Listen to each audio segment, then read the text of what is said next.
بسم اللہ الرحمن الرحیم۔ حضرت موسیٰ علیہ السلام نے حضرت آدم علیہ السلام سے بحث کی۔ حضرت ابو ہریرہ رضی اللہ تعالیٰ عنہ روایت کرتے ہیں کہ رسول اللہ صلی اللہ علیہ وآلہ وسلم نے فرمایا کہ حضرت موسیٰ علیہ السلام نے حضرت آدم علیہ السلام سے بحث کی اور ان سے کہا، تم وہ ہو جس نے اپنے گناہوں سے لوگوں کو جنت سے نکالا اور اس طرح ان کو تنگ کیا۔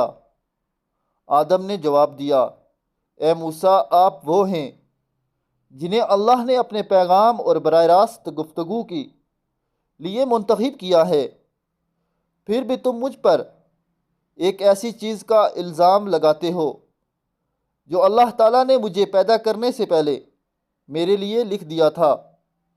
رسول اللہ صلی اللہ علیہ وآلہ وسلم نے مزید فرمایا، پس حضرت آدم علیہ السلام نے اس دلیل سے حضرت موسیٰ علیہ السلام پر غالب آ گئے۔